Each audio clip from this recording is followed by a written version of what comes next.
Welcome to TST take. আজকে আমরা এই চারটি মাত্র ডায়োড দিয়ে একটি মজার সার্কিট তৈরি করব। তো এটি তৈরি করা খুব সহজ এবং এটি খুব কাজের। তো এটিকে কিভাবে তৈরি করবেন এবং এটি কিভাবে কাজ করে চলুন দেখে আসা যাক।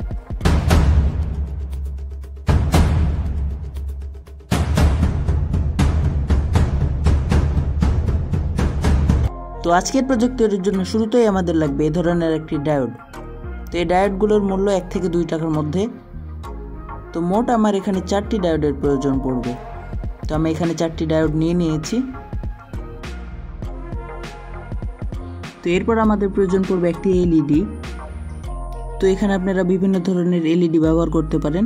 এই এলইডিটির দাম হলো 5 থেকে 10 টাকার মধ্যে। তো প্রথমে আমরা যে ডায়োডটি নিয়েছিলাম সেটিকে আমরা ক্লিপের সাথে আটকে নেব, এক্ষেত্রে আমাদের সোল্ডারিং করতে সুবিধা হবে। এরপর আমাদের কাছে যে 2 নাম্বার ডায়োডটি ছিল সেটিকে আমরা প্রথম ডায়োডের সাথে ঠিক এইভাবে সোল্ডারিং করে নেব। তো এরপর আমাদের প্রয়োজন পড়বে 3 নাম্বার ডায়োডটি। তো সেটিকে আমরা 2 নাম্বার ডায়োডের সাথে ঠিক এইভাবে সোল্ডারিং করে নেব। ভিডিওতে ঠিক যেভাবে দেখানো হচ্ছে ঠিক সেভাবে অনুসরণ করলে আপনারা ওই সার্কিটটি খুব সহজেই তৈরি করতে পারবেন। তো এখন যে 4 নাম্বার ডায়োডটি রয়েছে সেটিকে আমরা 1 নাম্বার ডায়োড এবং 3 নাম্বার ডায়োডের সাথে ঠিক এইভাবে সোল্ডারিং করে নেব।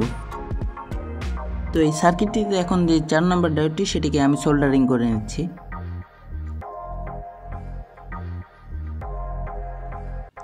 তো আমার এখানে সোল্ডারিং করা শেষ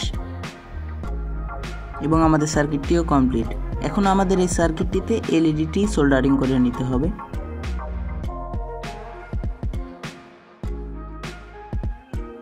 এখন আমাদের প্রয়োজন পড়বে সেই এলইডিটি। তো আমি এলইডিটি নিয়ে নিচ্ছি।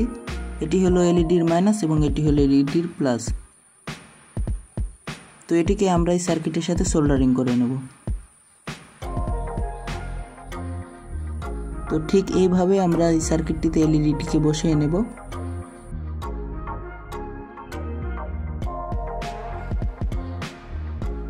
তো এখন এই এলইডিটিকে সার্কিটের সাথে সোল্ডারিং করে নিতে হবে। তো আমি এখন এখানে সোল্ডারিং করে নিচ্ছি।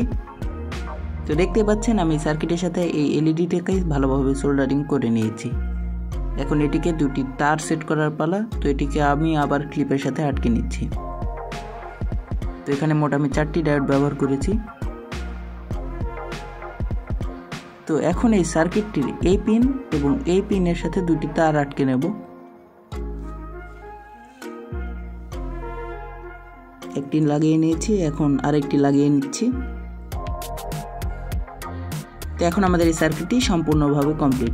আমরা মোটামুটি সবাই জানি যে এলইডি কিংবা অন্যান্য যন্ত্রে পজিটিভ এবং নেগেটিভ টার্মিনাল থাকে। এটি উল্টাপাল্টা হলে সাধারণত যন্ত্রটি ঠিকভাবে কাজ করে না। তো এলইডিটিও এমন, পজিটিভ এবং নেগেটিভ উল্টাপাল্টা হলে সেটি কাজ করছে না, দেখতেই পাচ্ছেন।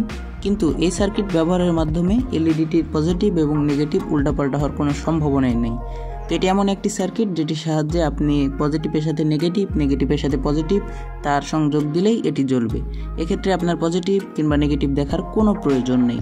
এটি খুব সহজ একটি সার্কিট, খুব সহজেই তৈরি করা যায় এবং খুব কম খরচে তৈরি করা যায়। এটি অবশ্যই আপনারা ট্রাই করে দেখতে পারেন। এই ছিল আজকের ভিডিও ভালো লাগলে ভিডিওতে একটা লাইক দিন, বন্ধুদের সাথে শেয়ার করুন এবং আমাদের চ্যানেলে নতুন হলে অবশ্যই আমাদের চ্যানেলটিকে সাবস্ক্রাইব করে আমাদের পাশেই থাকুন।